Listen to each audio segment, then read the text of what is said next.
Hello and welcome to the Devji classes. आप सभी का आपका अपना यूट्यूब चैनल देवजी क्लासेस में स्वागत है। आज जैक बोर्ड के द्वारा क्लास 11th का केमिस्ट्री का टर्म 2 का एग्जाम कंडक्ट कराया गया। आप लोगों ने पेपर भी दिया होगा। पेपर को हम लोग आसान इसलिए कह सकते हैं क्योंकि जितने भी क्वेश्चंस थे मोस्टली वो आपके मॉडल सेट से ही थे।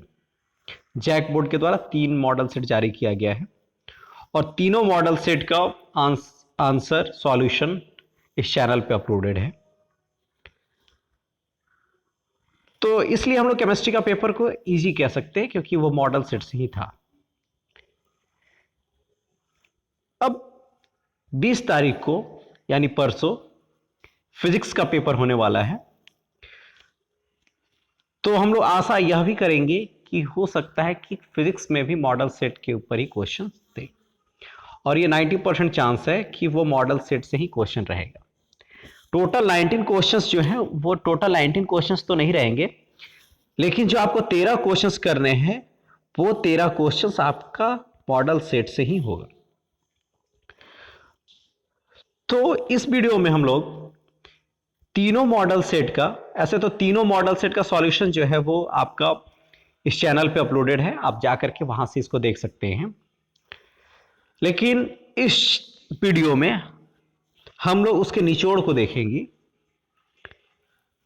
ठीक है, तीनों मॉडल सेट का जो मेन क्वेश्चंस होंगे उसको देखेंगे, या फिर जिस चैप्टर से हम लोग हर चैप्टर्स को देखने का प्रयास करेंगे। साथ ही साथ जो क्वेश्चंस इसमें इंक्लूड नहीं है उस क्वेश्चंस के बारे में भी हम लोग हल्का हल्का डिस्कस कर लेंगे।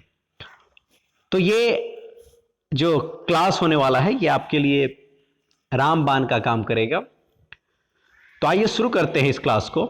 इससे पहले अगर आप इस चैनल पर नए हैं तो आप इस चैनल को जरूर सब्सक्राइब कर लें। क्वेश्चन क्या है पहला कि the gravitational force between two bodies is 1 Newton. If the distance between them is doubled what will be the force between them. दो पिंडों के बीच गुरुत्वाकर्षण बल 1 न्यूटन है। यदि उनके बीच की दूरी दोगुनी कर दी जाए तो उनके बीच कितना बल होगा। तो आइए हम लोग देखते हैं। पहला चीज हम लोग देखेंगे न्यूटन्स लॉ ऑफ ग्रेविटेशन, यानी गुरुत्वाकर्षण का नियम न्यूटन के द्वारा जो दिया गया है। न्यूटन का गुरुत्वाकर्षण का नियम क्या कहता है कि दो पिंड जो है या फिर जितने भी पिंड इस यूनिवर्स, इस संसार में मौजूद है, ब्रह्मांड में मौजूद है, वो क्या करते हैं, एक दूसरे को अट्रैक्ट करते हैं। वो एक दूसरे को क्या कर रहे हैं, अट्रैक्ट कर रहे हैं, यानी आकर्षित कर रहे हैं। तो इनमें एक आकर्षण बल होता है। वह जो बल होता है वो दोनों पिंड के द्रव्यमान के अनुक्रमानुपाती होता है। ठीक है, द्रव्यमान के गुणनफल के अनुक्रमानुपाती होता है और इन दो पिंडों के मध्य की जो दूरी होती है उसके वर्ग का व्युत्क्रमानुपाती होता है। मतलब every bodies in the universe attract each other, then the force between two bodies is directly proportional to the product of their masses and inversely proportional to the square of the distance between them. ठीक है, ये चीज आपको करना है। मान लीजिए अगर आपको क्वेश्चन में ये दे दे कि इसको प्रूफ कीजिए तो यही कीजिएगा। पहले force is directly proportional to m1 into m2 पहला। दूसरा force is inversely proportional to square of the distance between them, ये दूसरा। दोनों को मिलाओगे तो क्या बनेगा, दोनों को जब मिला दोगे तो बनेगा आपका force is directly proportional to m1 m2 बटा r स्क्वायर।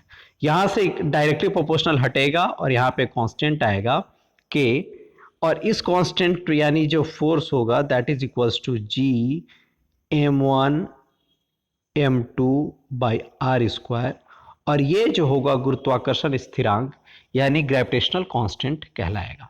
क्लियर है। तो इस ग्रेविटेशनल कांस्टेंट का यूनिट पूछ सकता है कि इसका इकाई क्या होगा। तो इसका इकाई क्या हो जाएगा, फोर्स का क्या हो जाएगा, न्यूटन। ये ऊपर चला जाएगा तो मीटर स्क्वायर पर केजी स्क्वायर। क्या होगा, न्यूटन मीटर स्क्वायर पर केजी स्क्वायर। क्लियर है? तो ये ध्यान में रखोगे कि जी जो होगा, जी का यूनिट क्या होगा, न्यूटन मीटर स्क्वायर पर केजी स्क्वायर। अगर क्वेश्चन पूछ दे कि जी का डायमेंशनल फॉर्मूला क्या होगा, बीमीय सूत्र क्या होगा, तो न्यूटन को क्या हम लोग लिखेंगे, KG metre per second square into metre square into per KG square. इसको सॉल्व करेंगे तो आएगा आपका पर केजी, है ना, metre cube per second square. अब आप इसको लिख सकते हैं आराम से। कैसे लिख सकते हैं, देखिए इसको केजी पर केजी को क्या लिखेंगे, एम का पावर -1, मीटर स्क्वायर को क्या लिखेंगे, एल क्यूब, और टाइम को क्या लिखेंगे, टी का पावर -2 सेकेंड स्क्वायर। एम का पावर -1, एल क्यूब और टी का पावर -2, ये जी का क्या होगा, बीमीय सूत्र होगा। क्लियर है? तो यहां से हम लोगों ने इससे जो भी प्रश्न आएंगे ये हम लोगों ने सब देख लिया।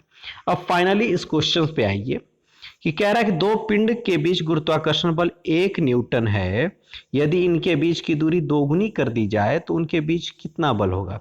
अब उनके बीच की दूरी को क्या किया जा रहा है, दोगुना। तो मान लो F1 जो है ना, बटा ओरिजिनल F, तो क्या हो जाएगा, F1 सब चीज हट जाएगा, G M1 M2 हट जाएगा, उससे हमको कोई मतलब नहीं है। F1 बराबर क्या हो जाएगा, 1/r1 स्क्वायर, और F बराबर क्या हो जाएगा, 1/r स्क्वायर। तो ये जो नीचे, ये r जो नीचे जाएगा ऊपर चला जाएगा। अब कह रहा है कि दूरी जो है वो उसको दुगना कर दो, यानी r1 जो होगा वो क्या हो जाएगा, 2r होगा। तो r1 की जगह पर क्या हो जाएगा, 2r कर दोगे तो 1/2r का square into are square.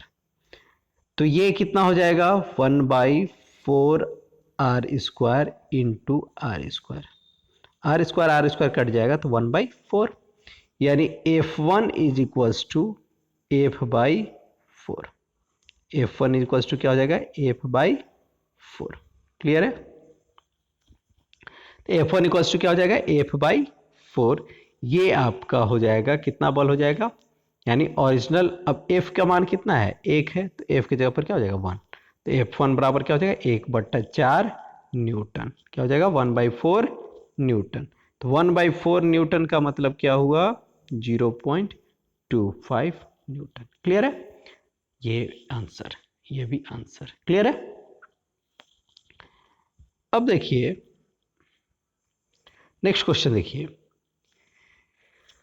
Define terminal velocity, right an expression, derive an expression for the terminal velocity. सीमांत वेग को परिभाषित करें।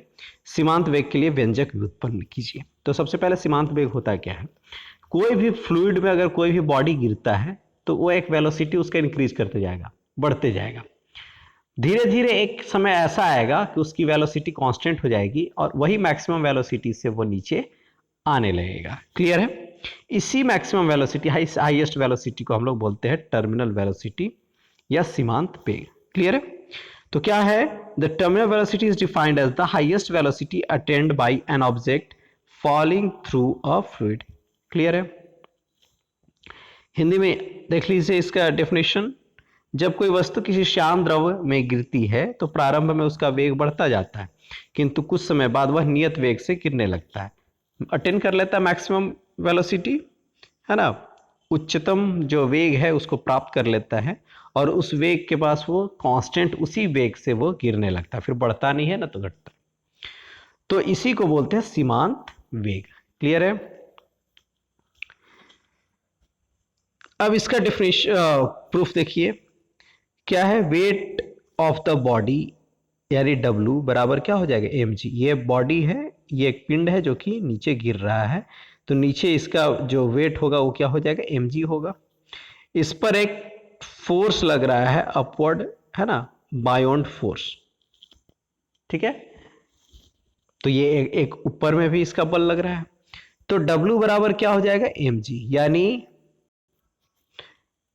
पिंड का भार। कितना हो जाएगा mg।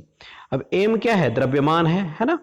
तो द्रव्यमान क्या होता है, द्रव्यमान बराबर क्या होता है, डेंसिटी बराबर होता है मास बाई वॉल्यूम। ठीक है, डेंसिटी जो होता है, डेंसिटी बराबर क्या होता है, घनत्व बराबर द्रव्यमान बटा आयतन। तो द्रव्यमान बराबर क्या हो जाएगा, घनत्व गुने आयतन, यानी डेंसिटी इंटू वॉल्यूम। अब डेंसिटी की वैल्यू कितनी है, 4/3, सॉरी डेंसिटी हो गया, रो से इसको डिनोट कर रहे हैं, और ये वॉल्यूम कितनी हो गई, 4/3 पाई आर क्यूब इंटू जी, ये क्या हो जाएगा, इसका वेट हो जाएगा। क्लियर है। जी क्या है, एक्सेलरेशन ड्यू टू ग्रेविटी, गुरुत्वीय त्वरण। आर क्या है, रेडियस ऑफ स्फेरिकल ऑब्जेक्ट, जो गोला वस्तु है, गोल वस्तु है, उसकी त्रिज्या है। और ये रो क्या है, डेंसिटी ऑफ द ऑब्जेक्ट, यानी घनत्व किसका, ऑब्जेक्ट का। क्लियर है। अब इस पर ऊपर एक थ्रस्ट लग रहा है ड्यू टू बायंसी। बायंसी क्या होता है, प्लावन ना, क्या होता, बायंसी क्या होता है, अगर कोई भी ऑब्जेक्ट है, अगर वो फ्लूइड में है, तो वो अपने वॉल्यूम के बराबर ही वाटर को डिस्प्लेस करेगा। ठीक है, तो एक अपवर्ड फोर्स उसमें लग रहा है, तो वो क्या हो जाएगा, वो भी mg लगेगा। तो 4/3 पाई आर क्यूब, और ये रो नॉट क्या हो जाएगा, ये जो वाटर है या फिर जो फ्लूइड है, जो द्रव है ना, उसका डेंसिटी या फिर घनत्व। और जी क्या है, एक्सेलरेशन ड्यू टू ग्रेविटी। तो अब क्या है कि अगर यहां पे, अब देखिए, और यहां पे फोर्स काम करेगा, जिस फोर्स को बोलेंगे हम लोग विस्कस फोर्स। इस फोर्स को क्या बोलेंगे, यहां इसके साथ साथ ये विस्कस फोर्स, यानी श्यान, ठीक है, बल। क्या लगेगा, श्यान बल। ठीक है, क्यों, क्योंकि फ्लूइड के जो पार्टिकल्स है उससे ये क्या कर रहा है, टकरा रहा है ना, तो उससे यानी फ्रिक्शन भी तो हो रहा है, उसको नेग्लेक्ट करना है, लेकिन वहां पे जो बल लगेगा अपवर्ड, वो क्या होगा, अपवर्ड, वो भी बल कहां लगेगा, अपवर्ड बल लगेगा, ऊपर में बल लगेगा, तो वो बल हो गया, उसको बोल देंगे एफ भी। ठीक है, यानी श्यान बल। तो ये श्यान बल जो होगा, वो स्टोक्स लॉ के द्वारा, स्टोक के नियम के द्वारा, एफ जो होगा वो क्या हो जाएगा, 6 पाई ईटा आर भी। वेल, है ना, यहां पे 6 पाई कांस्टेंट है, ईटा क्या है, कोफिशिएंट ऑफ विस्कोसिटी। ठीक है, श्यानता का जो गुणांक है वो है, और आर क्या है, त्रिज्या है, अभी क्या है, वेग है। तो एफ भी, अब देखिए इस ऑब्जेक्ट पर एफ टी बल लग रहा है ऊपर में, यानी बायंसी के कारण, और ऊपर में ही लग रहा है कौन, विस्कस फोर्स यानी श्यान बल। तो ये जो नीचे का जो बल है, ऑब्जेक्ट का वेट जो है, ये बराबर होगा किसके, इसके और इसके, तभी तो वो सेम स्पीड, कांस्टेंट स्पीड से गिरेगा, बराबर हो जाएगा दोनों बल तब तो ये बल और ये बल का ऐड ऊपर में है, वो बराबर होगा किसके, नीचे वाले का। तो एफ टी प्लस एफ भी बराबर क्या हो जाएगा, डब्ल्यू। अब एफ टी का वैल्यू कितनी है, यानी बायंसी वाला वैल्यू कितनी है, 4/3 pi r cube rho naught into g, rho zero into g, plus F भी कितना है, 6 पाई ईटा आर भी, बराबर 4/3 pi r cube rho g. Clear है। अब यहां से देखिए 4/3 है ना, अब यहां पे इसको उठा करके यहां पे ले आओ, और 6 पाई, या 6 पाई को यहीं रखो और इसको उठा करके यहां पे ले जाओ, तो क्या हो जाएगा, रो माइनस रो नॉट, और 4/3 पाई आर क्यूब कॉमन हो जाएगा, और जी भी कॉमन हो जाएगा। क्लियर है। तो जी तुम्हारा यहां पे कॉमन हो गया इतना, रो माइनस रो नॉट बराबर 6 पाई ईटा आर भी। आर से, एक आर से ये दो, मतलब 3 आर है तो एक आर कटेगा तो 2 बचेगा, और ये 6 है तो 2 दूनी के 4 और 2 तिहाई 6, यानी कैलकुलेट करने के बाद कितना आएगा, 2/9 r square rho minus rho naught into g बटा ईटा, यानी 2 आर, मतलब भी बराबर क्या हो जाएगा, ये है सीमांत वेग, टर्मिनल वेलोसिटी बराबर 2 R square rho minus rho naught G by 9 eta. अब एक चीज आप यहां से ध्यान रखोगे कि जो टर्मिनल वेलोसिटी है वो किसके ऊपर डिपेंड करता है? ऑब्जेक्ट के त्रिज्या के ऊपर। ऑब्जेक्ट जितना बड़ा होगा उसकी टर्मिनल वेलोसिटी उतनी अधिक होगी, है ना। फिर किस पर? जी तो कांस्टेंट है। अब देखिए डेंसिटी के ऊपर डिपेंड कर रहा है। फ्लूइड की डेंसिटी और ऑब्जेक्ट की डेंसिटी के बीच में जितना अंतर अधिक होगा उतना ही सीमांत वेग भी अधिक होगा। लेकिन ये इन्वर्सली प्रोपोर्शनल है किसके? ईटा यानी कोफिशिएंट ऑफ विस्कोसिटी के। तो जितना कोफिशिएंट ऑफ विस्कोसिटी अधिक होगा सीमांत वेग उतना ही कम होगा। क्लियर? और इसको ड्रैग करेगा, रोकने का प्रयास करेगा ना कोफिशिएंट ऑफ विस्कोसिटी। क्लियर है? चलिए, ये था आपका ये क्वेश्चन। यहां से बहुत सारे क्वेश्चंस भी निकल करके आएंगे तो आप उसको भी हल कर पाएंगे। आइए नेक्स्ट क्वेश्चन देखिए, डिफाइन कोफिशिएंट ऑफ विस्कोसिटी। अभी हम लोगों ने डिस्कस किया, श्यानता गुणांक को परिभाषित कीजिए। तो कोफिशिएंट ऑफ विस्कोसिटी क्या होता है? आप एक चीज ध्यान में रखो कि फोर्स इज इक्वल टू होता है minus eta A DV by D X. ये फॉर्मूला है। कैसे है भाई? ये तो माइनस साइन है इसलिए क्योंकि अपोजिट डायरेक्शन में लग रहा है। क्लियर है? उसको रोकने का प्रयास कर रहा है। आई बात समझ में ना? जिस तरह से फ्रिक्शनल फोर्स काम करता है ना, उसी तरह से विस्कस फोर्स भी अपोजिट फोर्स है। ठीक है, विपरीत बल है। तो फोर्स इक्वल्स टू क्या हो गया? Minus eta. ईटा क्या है? This is the coefficient of viscosity. तो फोर्स डायरेक्टली प्रोपोर्शनल होता है एरिया, क्षेत्रफल के, और डायरेक्टली प्रोपोर्शनल होता है किसके? वेलोसिटी कांस्टेंट यानी डीवी बाई डीएक्स के। ठीक है। तो अब क्या कह रहा है कि अगर डीवी बाई डी एक्स 1 है और क्षेत्रफल भी 1 है तो जो बल लगेगा, ठीक है, दो परतों के बीच में, वही बल जो होता है उसी को हम लोग बोलेंगे श्यानता गुणांक। कब? जब क्षेत्रफल एकांक, ठीक है, और वेग प्रवणता जो है ना, वो भी क्या होगा? वेलोसिटी ग्रेडियंट क्या हो जाएगा? 1 होगा। यानी डीवी बाई डी एक्स ये भी 1 होगा और एरिया भी 1 होगा। तो फोर्स बराबर होगा ईटा। फोर्स बराबर ईटा यानी श्यानता गुणांक होगा। क्लियर है? डेफिनेशन है, याद कर लीजिए कि the coefficient of viscosity is defined as the tangential force required to maintain unit velocity gradient between the two parallel layers of the liquid of unit area. ठीक है। हिंदी में क्या है? श्यानता गुणांक उस श्यान बल के बराबर है जो एकांक क्षेत्रफल की दो परतों के बीच तब उत्पन्न होता है जब उनके बीच वेग प्रवणता क्या है? एकांक हो। याद रखना है, क्षेत्रफल एकांक और वेग प्रवणता एकांक, तब जो बल होगा, है ना, जो श्यानता बल होगा वही श्यानता गुणांक कहलाएगा। क्लियर है? बस इतना ही इसको लिखना है। पहला क्वेश्चन। दूसरा क्वेश्चन क्या है कि भैया बताइए इसका इकाई क्या होगा? किसका? कोफिशिएंट ऑफ विस्कोसिटी का।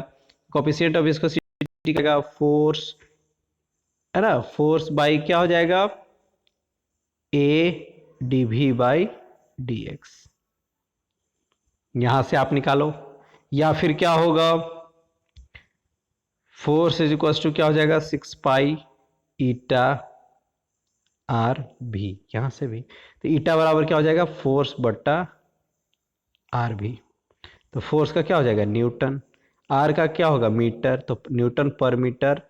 और भी का क्या हो जाएगा? 1 मिनट। इसको हम नीचे ही कर देते हैं तो आसान हो जाएगा। ये न्यूटन हो जाएगा, इसको मीटर, और भी का क्या हो जाएगा? Metre per second. तो इसको सॉल्व करेंगे तो क्या हो जाएगा? Newton per metre square second square. Newton per metre square second square जो होगा, ये कोफिशिएंट ऑफ विस्कोसिटी का क्या होगा? यूनिट होगा, यानी इकाई होगा। इसका ऐसा यूनिट और क्या लिख सकते हैं? न्यूटन आया है, पर मीटर स्क्वायर आया है, और सेकेंड स्क्वायर आया है। न्यूटन को लिख सकते हैं KG, metre per second square, into ये क्या हो जाएगा? Per metre square into second square. ये तो घर चला गया। आ रही बात समझ में? तो बच्चा क्या? केजी और पर मीटर, केजी पर मीटर। क्लियर है? यूनिट अगर इसका बीमीय सूत्र लिखने के लिए बोला जाएगा तो एम एल का पावर -1। Is that clear? ठीक है ना? तो आप एक मिनट आप याद फिर से देखिए इसको। एक मिनट, जैसे ये क्या है, फोर्स बराबर क्या है 6 पाई ईटा आर भी। तो ईटा का वैल्यू क्या हो जाएगा, फोर्स बाई आर भी। तो फोर्स क्या हो जाएगा न्यूटन, इसका क्या हो जाएगा मीटर, और इसका हो जाएगा मीटर पर सेकेंड। एक गड़बड़ है, ये देख लीजिएगा, क्या हो जाएगा newton per metre square second, Newton per metre square second, second पर सेकेंड ऊपर चला जाएगा, तो Newton per metre square second, ये इसका क्या होगा यूनिट। अब न्यूटन का क्या हो जाएगा KG metre per second square, तो इसका हो जाएगा केजी पर मीटर पर सेकेंड, केजी पर मीटर पर सेकेंड। अब जब केजी पर मीटर पर सेकेंड होगा तो इसका क्या हो जाएगा एम एल का पावर -1 टी का पावर -1, ये हो जाएगा इसका विमीय सूत्र या फिर डायमेंशनल फॉर्मूला। क्लियर है, देख लीजिएगा वहां पे पिछला क्या मिस्टेक थे, यहाँ पे पर सेकेंड स्क्वायर हो गया होगा, तो आप इसको देख लोगे, है ना। तो ईटा का क्या हो जाएगा केजी पर मीटर पर सेकेंड, ये हो जाएगा ऐसा यूनिट, या फिर Newton per metre square second, ये क्या हो जाएगा यूनिट, और एम एल का पावर -1 टी का पावर -1, ऐसे इसका पॉइजनस भी यूनिट होता है। ठीक है, सीजीएस। नेक्स्ट क्या है, what are the Kepler's law of planetary motion. Kepler's का प्लेनेटरी मोशन क्या है, 3 दिया हुआ है, देखिए इंपॉर्टेंट क्वेश्चन है और मुझे लगता है कि ये प्रश्न आएगा। तो Kepler's law of planetary motion, 3 Kepler ग्रह की गति 3 दिए थे। पहला क्या दिए थे कि जितने भी प्लैनेट्स जो होते हैं वो मूव करते हैं सन के चारों तरफ, है ना, इन इलिप्टिकल ऑर्बिट, तो इसको बोलते हैं लॉ ऑफ ऑर्बिट। ठीक है, सेकंड क्या है कि ये planet sweeps equal areas in equal interval of time, ये क्या करते हैं इक्वल एरिया कवर करते हैं इक्वल इंटरवल ऑफ टाइम में। ठीक है, थर्ड इसको क्या बोलते हैं लॉ ऑफ एरियल वेलोसिटी, है ना। नेक्स्ट क्या है ये third law, that is the law of periods, बोलते हैं कि the square of orbital period of a planet is proportional to the, ठीक है, cube of the semi major axis, या फिर cube of the orbits semi major axis. ये 3 T square is directly proportional to A cube, ये 3 law है किसके Kepler's के। ठीक है, पहला लॉ ऑफ ऑर्बिट, मतलब सन जो है वो कोई भी प्लैनेट्स हैं वो रिवॉल्व कर रहे हैं किसके सन के, और sun is fixed at a focus in elliptical orbit. ठीक है, it sweeps equal area in equal interval of time, equal area in equal interval of time, that is the law of areal velocity. and the third one is the law of period कि the square of the time period, है ना, is directly proportional to the cube of the semi major axis। Clear है, हिंदी में देख लीजिए, प्रथम कक्षाओं का नियम, प्रत्येक ग्रह सूर्य के परितः दीर्घवृत्ताकार पथ पर गति करते हैं और सूर्य उस दीर्घवृत्त के किसी एक फोकस पर होता है। क्लियर है, द्वितीय नियम क्या कहता है, किसी ग्रह को सूर्य से मिलाने वाली रेखा बराबर समय अंतरालों में बराबर क्षेत्रफल पार करती है, बस इतना ही याद रखना है। ठीक है, लॉ ऑफ एरियल वेलोसिटी से कहते हैं क्षेत्रीय चाल का नियम। तृतीय क्या है कि सूर्य के परितः किसी भी ग्रह का परिक्रमण काल का वर्ग उस ग्रह की दीर्घवृत्ताकार कक्षा के अर्ध दीर्घ अक्ष की तृतीय घात के अनुक्रमानुपाती होता है। नहीं समझ में आ रहा है क्या लिखा हुआ है, सीधे केवल आप याद रखो T square is directly proportional to A cube, बस इतना। टी क्या है टाइम पीरियड, है ना, परिक्रमण काल, और ए क्या है ये है सेमी मेजर एक्सिस यानी अर्ध दीर्घ अक्ष। ठीक है, बस इतना याद रखोगे तो आपका ये क्लियर हो जाएगा। ठीक है, नेक्स्ट क्वेश्चन देखिए, राइट रिलेशन बिटवीन, किसके किसके बीच में संबंध लिखना है, देख लीजिए क्या है फ्रीक्वेंसी एंड टाइम पीरियड। इससे क्या होगा, इस क्वेश्चन से कोई भी न्यूमेरिकल्स अगर इसके ऊपर आएगा तो आपके पास फॉर्मूलाज रहेंगे, आपको केवल पुट करना रहेगा, बैठा होगा। तो क्या संबंध लिखना है, फ्रीक्वेंसी एंड टाइम पीरियड। तो सबको पता है फ्रीक्वेंसी जो होता है वो टाइम पीरियड के इन्वर्सली प्रोपोर्शनल होता है। Frequency equals to 1/t, number of oscillations per second. Simple pendulum में पढ़े थे हम लोग। दूसरा क्या है, वेवलेंथ एंड प्रोपागेशन कांस्टेंट, यानी तरंग दैर्ध्य और प्रसार स्थिरांक। ठीक है, प्रसार स्थिरांक किसे कहते हैं? ये के को कहते हैं। किसको कहते हैं? के को। अगर आपने इक्वेशन देखा होगा तो देखा होगा कि y इक्वल्स टू होता है a sine omega T minus के एक्स। तो this k is called propagation constant, यानी प्रसार स्थिरांक। ठीक है, अब ये जो k होता है that is equals to omega by v, that is equals to omega by v, है ना। तो अब ये k जब आपका ओमेगा बाई भी है तो लेमडा इक्वल्स टू क्या होता है? 2 pi by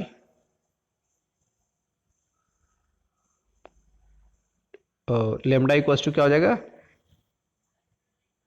omega equals to क्या हो जाएगा? 2 पाई बाई टी होता है ना। ओमेगा इक्वल्स टू क्या हो जाएगा? 2 पाई बाई टी। अब 1 बाई टी को क्या लिखेंगे? म्यू, 2 पाई म्यू लिख सकते हैं ना। अब म्यू इक्वल्स टू क्या होता है? म्यू इक्वल्स टू भी बाई लेमडा, भी बाई लेमडा। तो अब लेमडा इक्वल्स टू क्या हो जाएगा? 2 पाई भी बाई ओमेगा। अब यानी ओमेगा बाई भी को क्या बोलते हैं? के बोलते हैं। तो इसकी जगह पर क्या हो जाएगा? के। तो लेमडा इक्वल्स टू क्या हो जाएगा? 2 पाई बाई के। आप याद रखोगे, निकालने की जरूरत नहीं है। आप याद रखो कि तरंग दैर्ध्य और प्रसार स्थिरांक के बीच का जो संबंध है, लेमडा इक्वल्स टू क्या हो जाएगा? 2 पाई बाई के। क्लियर है? नेक्स्ट क्या है? Wavelength, frequency and wave velocity. अभी हम लोगों ने यूज किया था भी इक्वल्स टू म्यू लेमडा। भी क्या है? तरंग वेग। म्यू क्या है? उसकी आवृत्ति। और लेमडा क्या है? उसकी तरंग दैर्ध्य। Angular frequency and frequency, omega और म्यू में क्या है? तो ओमेगा इक्वल्स टू क्या हो जाएगा? 2 पाई म्यू। देखे ही हम लोग, यानी omega by 2 pi, mu equals to omega by 2 pi. जो लिखना है लिखो, है ना। अच्छे, एक और क्या है? एंगुलर फ्रीक्वेंसी, है ना, एंड वेव वेलोसिटी। तो एंगुलर फ्रीक्वेंसी म्यू, के और भी। ठीक है, तो क्या होगा? के इक्वल्स टू क्या होता है? ओमेगा बाई भी। ओमेगा इक्वल्स टू क्या होता है? 2 पाई म्यू। हो गया। ठीक है, तो ये है पहला answer. B mu equals to 1/t आप लिख लोगे। यहाँ पे आवृत्ति है, ये इसका टाइम पीरियड है ना, समय अंतराल जो बोलते हो। ये क्या है? Lambda equals to 2 pi by k, propagation constant, प्रसार स्थिरांक। और ये क्या है? तरंग दैर्ध्य। V equals to mu lambda, omega equals to 2 pi mu, है ना। भी इक्वल्स टू क्या हो जाएगा? Omega by k. Angular frequency उसमें है ना, तो ये एंगुलर फ्रीक्वेंसी। यहाँ पे फ्रीक्वेंसी के बीच में नहीं था, एंगुलर फ्रीक्वेंसी था, यानी ओमेगा के बीच में। तो ओमेगा बाई भी यही होता है ना, के इक्वल्स टू ओमेगा बाई भी, या फिर भी इक्वल्स टू ओमेगा बाई के, बात वही है। तो कोई भी रिलेशन आप इसमें से फाइंड आउट कर सकते हैं। ठीक है, नेक्स्ट क्वेश्चन देखिए, define molar specific heat capacity. ठीक है, मोलर विशिष्ट ताप क्षमता को परिभाषित करें। तो मोलर विशिष्ट ताप क्षमता क्या होता है? It is defined as the amount of heat required to raise the temperature of 1 mole of substance through 1 degree Celsius. अगर 1 मोल सब्सटेंस है, उसका 1 डिग्री सेल्सियस टेम्परेचर बढ़ाने के लिए जितना अमाउंट ऑफ हीट की जरूरत पड़ती है, that is called the molar specific heat capacity. मतलब 1 मोल के पदार्थ का 1 डिग्री सेल्सियस तापमान बढ़ाने के लिए जितनी ऊर्जा की आवश्यकता पड़ती है, जितनी उष्मा की आवश्यकता पड़ती है, that is known as the molar विशिष्ट ताप क्षमता। क्लियर है? दूसरा क्वेश्चन क्या कहता है? State first law of thermodynamics, उष्मा गतिकी का प्रथम नियम बताइए। देखिए, ये इंपॉर्टेंट क्वेश्चन है। Cp minus CV by R तीनों मॉडल सेट में दिया हुआ है। ठीक है, तो इससे ज्यादा इंपॉर्टेंट क्वेश्चन कौन हो सकता है? तो फर्स्ट लॉ ऑफ थर्मोडायनेमिक्स क्या कहता है कि जितने भी कंजर्वेशन ऑफ एनर्जी पे है कि जितना भी एनर्जी है that can neither be created nor destroyed, it can only change from one form to another, total energy remains constant, ये ही है। तो Q बराबर क्या हो जाएगा? Del U plus del W. Del Q क्या है? Heat is supplied to the system by the surrounding. U क्या है? Change in internal energy of the system. And the del W is equal to work done on the surrounding by the system. ठीक है, फिर क्या है यहाँ पे English Hindi में देख लीजिए, उष्मागतिकी का प्रथम नियम ऊर्जा का संरक्षण पर आधारित है कि ऊर्जा न तो बनाया जा सकता है और न ही नष्ट किया जा सकता है, यह केवल एक रूप से दूसरे रूप में बदल सकता है। यानी डेल क्यू बराबर del U plus del W. Del Q क्या है? परिवेश द्वारा निकाय को दी गई ऊष्मा, और डेल डब्ल्यू क्या है? निकाय द्वारा परिवेश पर किया गया कार्य और निकाय की आंतरिक ऊर्जा में परिवर्तन, that is the del U. Clear है? अब क्या है? CP minus CV by R. Chemistry में भी हम लोग देखे थे, तीनों मॉडल सेट में भी देखे हैं। ठीक है, एट कांस्टेंट वॉल्यूम, ठीक है, नियत आयतन पर। तो जब नियत आयतन होगा तो डी क्यू बराबर क्या हो जाएगा? N C V del T. D Q बराबर क्या होता है? D U plus D W. किसके द्वारा? From the first law of thermodynamics, है ना, उष्मागतिकी के प्रथम नियम के द्वारा। यहां पे हिंदी में लिख लोगे एट कांस्टेंट वॉल्यूम, तो इसको क्या बोलोगे? नियत तापमान पर, नियत नियत आयतन, नियत आयतन।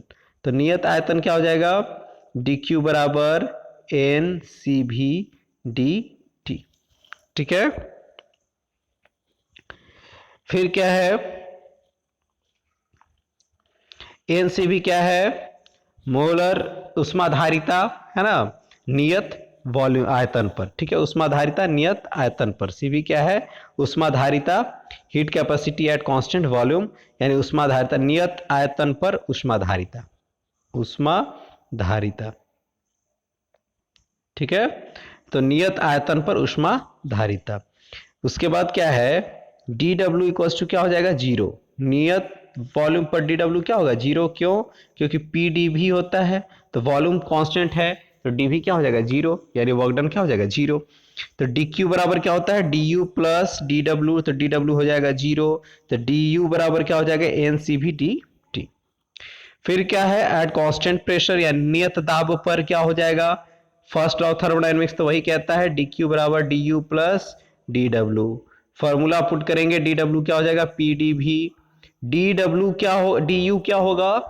क्योंकि देखिए चेंज इन इंटरनल एनर्जी है, तो चेंज इन इंटरनल एनर्जी है जो आंतरिक ऊर्जा का परिवर्तन है, वो जितना कांस्टेंट वॉल्यूम पर होगा उतना ही, क्योंकि टेम्परेचर कांस्टेंट है ना, तो जितना कांस्टेंट वॉल्यूम पर होगा उतना ही कांस्टेंट प्रेशर पर भी, कांस्टेंट दाब पर, नियत दाब पर भी होगा। तो इसलिए डी यू बराबर क्या हो जाएगा? डी यू बराबर जो आया है इक्वेशन 1 से, तो इसको लिख देंगे N C V D T, और डी क्यू बराबर क्या हो जाएगा at constant pressure? N C P D T. अब इसको इधर ले आओ, तो N C P minus C V D T बराबर, अब पी डी वी बराबर क्या होता है? पी वी इक्वल टू क्या होता है? पी वी इक्वल टू आपको पता है एन आर टी। तो एन आर टी, तो पी डी वी क्या हो जाएगा? पी डी वी, तो एन आर डी टी हो जाएगा। फॉर एन बराबर वन, यानी जब मोल की संख्या की एक होगी, यानी एन बराबर क्या होगा? वन, तो क्या हो जाएगा? आर डी टी हो जाएगा, तो डी टी क्या हो जाएगा? घरे चला जाएगा। तो सी पी बराबर क्या हो जाएगा? C P minus C V बराबर आर। और ऐसे भी यहाँ पे एन, यहाँ पे भी एन कैंसिल, यहाँ पे भी एन कैंसिल हो जाएगा ना, तो C P minus C V बराबर आर। क्लियर है? चलिए नेक्स्ट क्वेश्चन देखिए, draw stress versus strain curve. प्रतिबल और विकृति के बीच के संबंध को दर्शाने के लिए ग्राफ खींचे। ठीक है, mark clearly yield point and breaking point. पहला चीज कि स्ट्रेस क्या है, प्रतिबल क्या है, फोर्स पर यूनिट एरिया। ठीक है, तो प्रतिबल यानी एफ, ये जो प्रतिबल है यानी स्ट्रेस है, ठीक है, तो स्ट्रेस क्या हो रहा है? हम लोग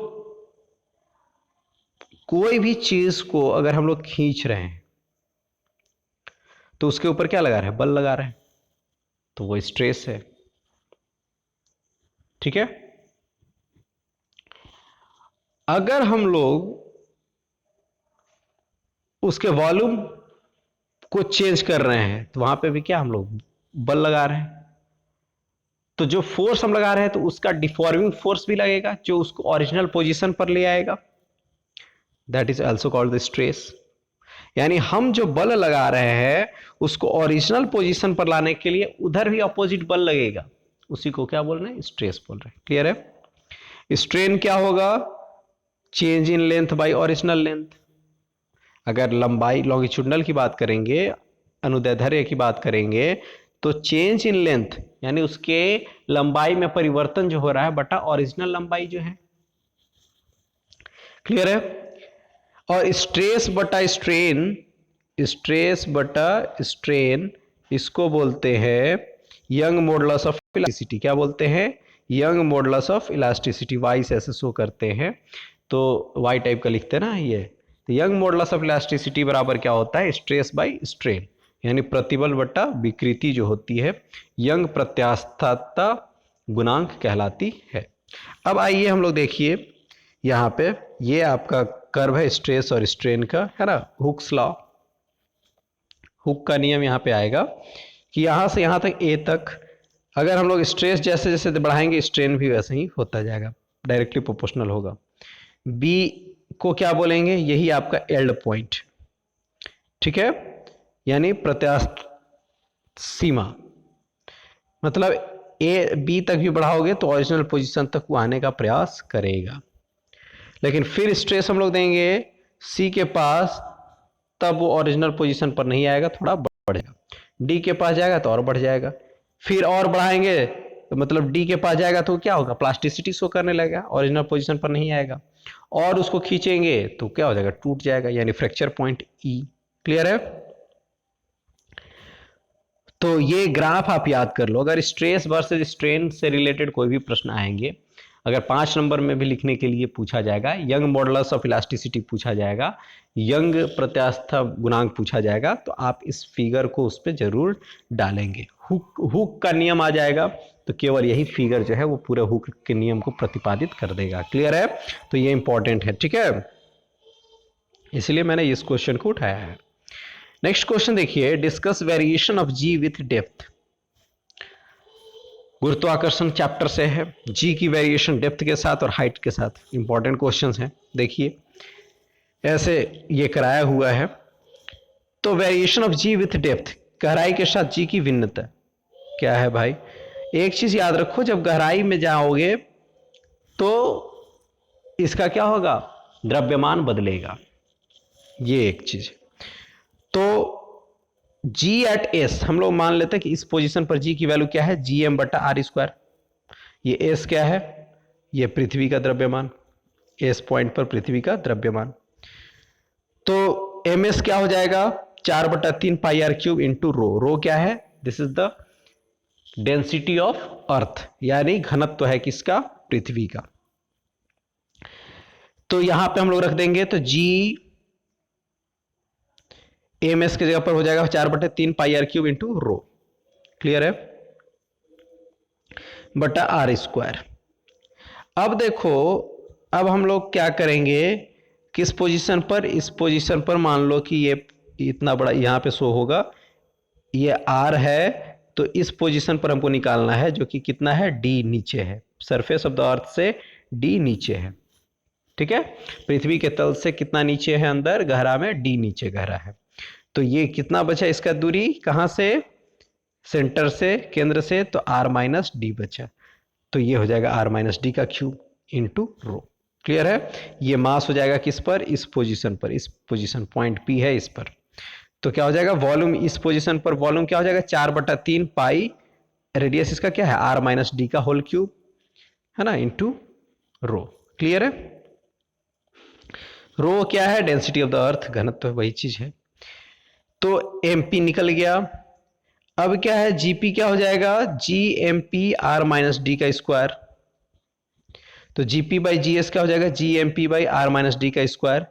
और जी एस क्या है, जी एम एस बटा आर स्क्वायर। तो जी जी तो घरे चला जाएगा, एम पी क्या हो जाएगा 4/3 पाई आर माइनस डी का क्यूब इंटू रो, और एम एस क्या हो जाएगा 4/3 पाई आर क्यूब इंटू रो। रो रो भी घरे चला गया, ठीक है। यहां से आर स्क्वायर से ये कट जाएगा, केवल आर बचेगा, और यहां से आर माइनस डी का स्क्वायर से ये कट जाएगा, तो केवल आर माइनस डी बचेगा। तो जीपी बाई जी एस कितना बचा, आर माइनस डी बट्टा आर। इसको आराम से ऐसे कर लो, आर बटे R minus D by are. तो ये आर बटे आर क्या हो जाएगा 1, 1 माइनस डी बाई आर। तो जीपी बराबर क्या हो जाएगा g S 1 minus D by are. Clear है। Next variation of ji with height, आसान है। यहाँ पे आपको द्रव्यमान बदलना नहीं है, सीधा वही द्रव्यमान होगा। तो जी एस क्या हो जाएगा G M by R square.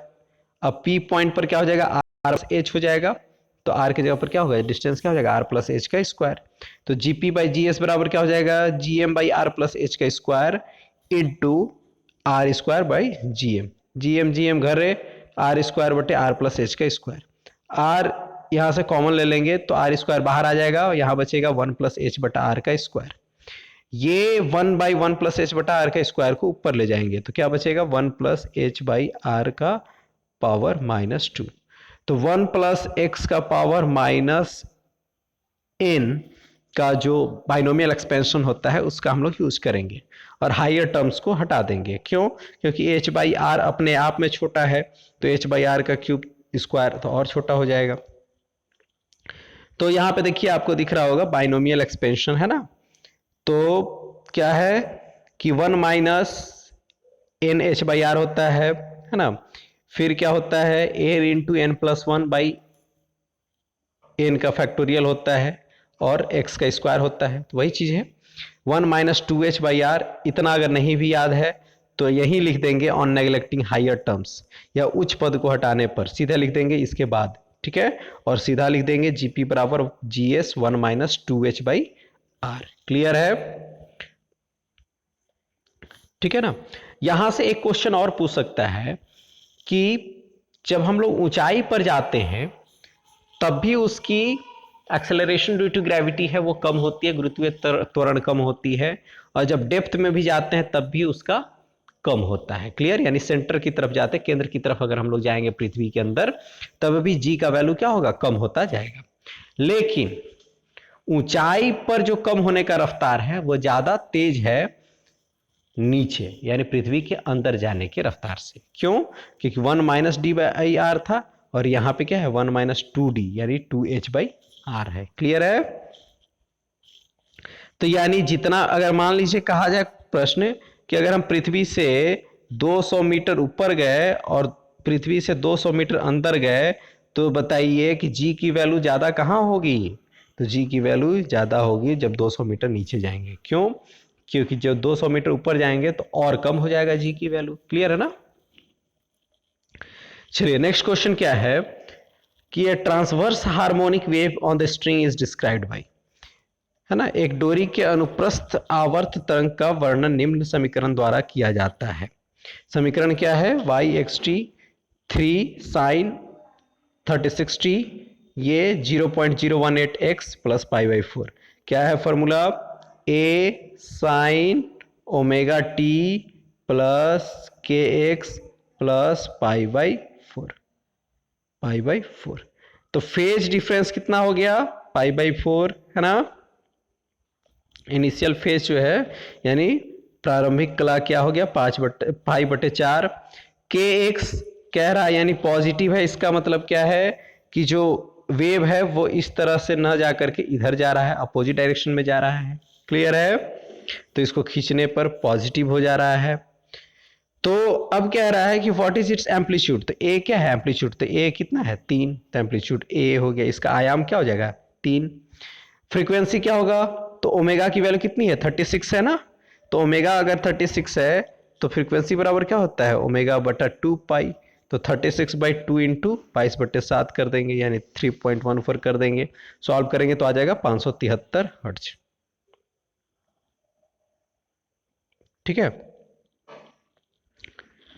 तो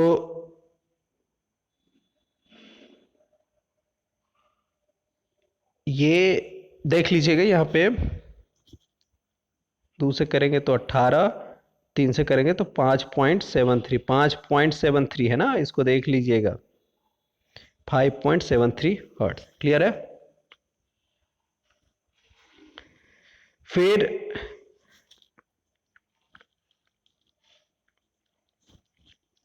ये 5.73 आप I think so model set में भी आप इसको देख लेंगे एक बार।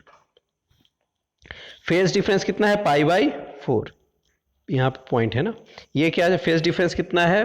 प्रारंभिक कला के इनिशियल फेज कितना है? प्रारंभिक कला क्या है? तो π/4। क्लियर है? नेक्स्ट क्वेश्चन देखिए, derive an expression for the excess pressure inside a liquid drop, है ना। तो लिक्विड ड्रॉप के अंदर द्रव की बूंद के भीतर अतिरिक्त दाब के लिए व्यंजक व्युत्पन्न कीजिए।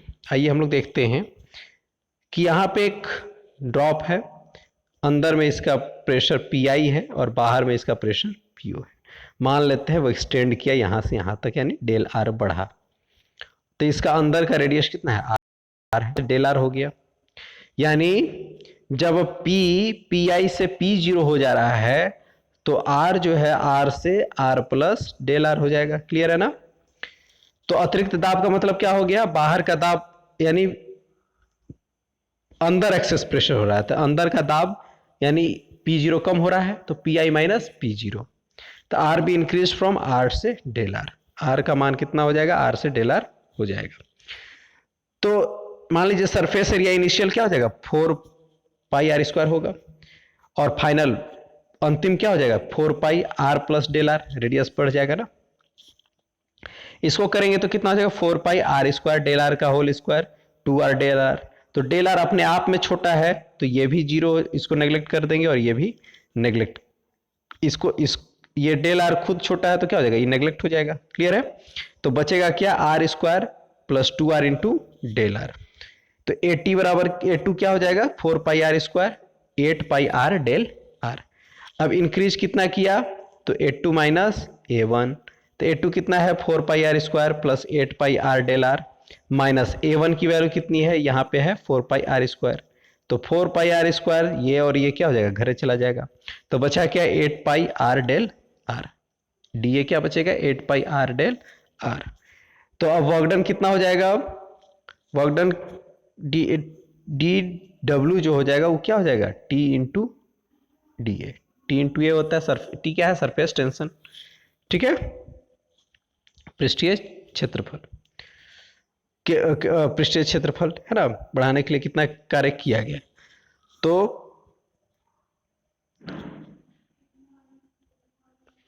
अब देखिए, वर्क बल के कारण कितना काम हो गया? DW बराबर फोर्स इंटू डेल R। तो फोर्स क्या हो जाएगा? Pressure into area into del R।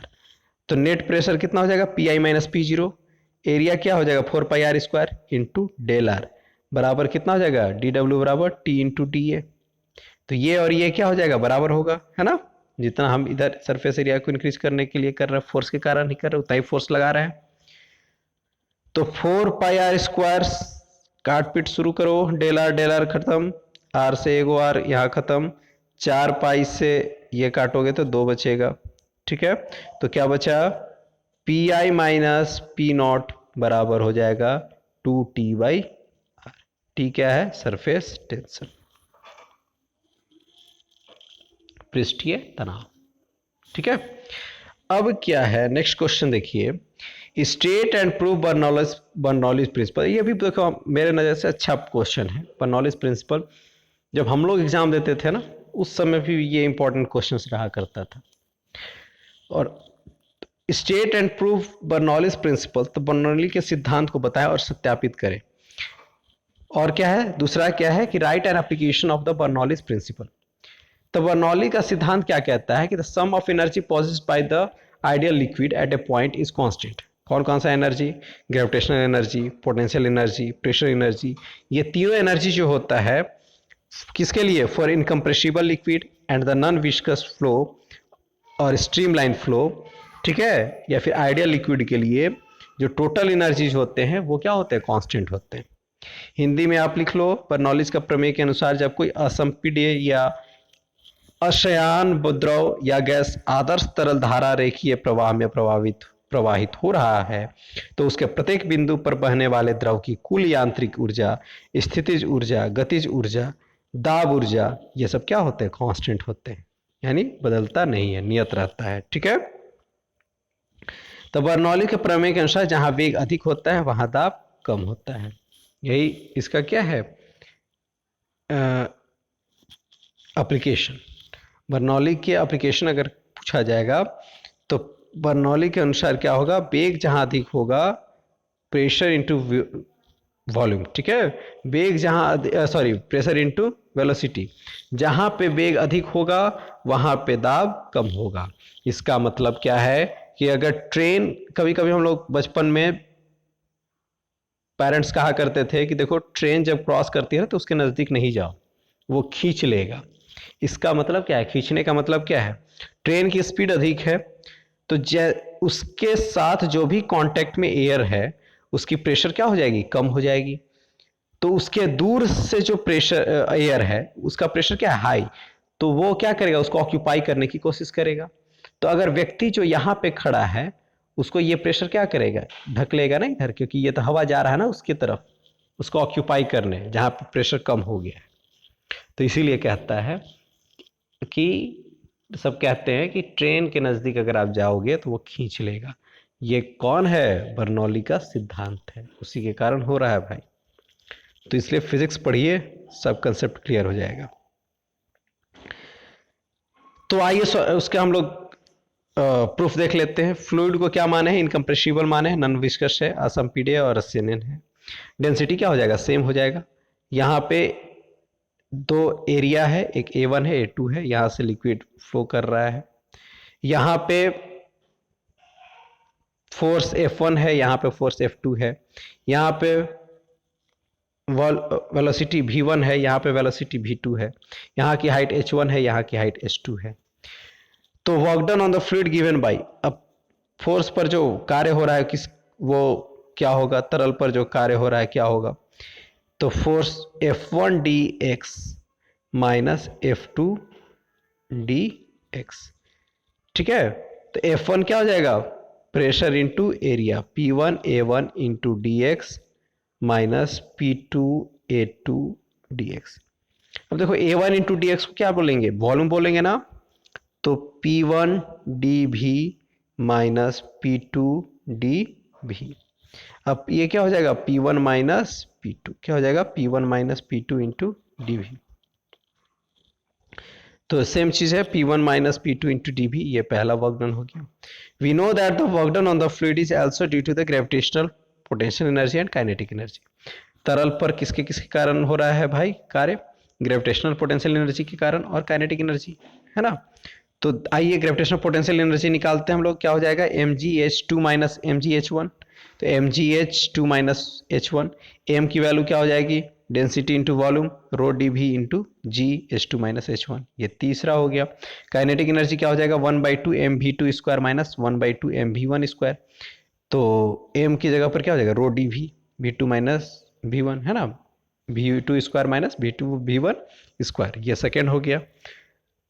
फिर देखिए वर्क एनर्जी थ्योरम क्या कह रहा है कि ये जो प्रेशर एनर्जी हो रहा है, ये इसको क्या बोलते हैं? दाब ऊर्जा। तो प्रेशर एनर्जी जो होगा वो इक्वल होगा किसके? काइनेटिक एनर्जी और पोटेंशियल एनर्जी। तो प्रेशर एनर्जी क्या है? P1 minus p two into d v बराबर 1/2 rho D v V2 square minus V1 square plus rho D v g H2 minus H1। D v तो घरे चला जाएगा, है ना। तो P1 माइनस P2 बराबर क्या हो जाएगा? 1/2 रो V2 स्क्वायर माइनस 1/2 रो V1 स्क्वायर प्लस रो जी H2 माइनस रो जी H1। अब जितना भी 1 1 वाला है एक तरफ और 2 2 वाला है एक तरफ, तो क्या हो जाएगा? 1 वाला P1 रो V1 स्क्वायर प्लस रो जी H1, ये माइनस में उधर जाएगा तो प्लस में, ये भी उधर प्लस में हो गया। यहाँ बचेगा P2 प्लस 1/2 रो V2 स्क्वायर रो GH2। इसका मतलब क्या है? P plus half rho V square plus रो GH जो होगा वो क्या होगा? कांस्टेंट होगा।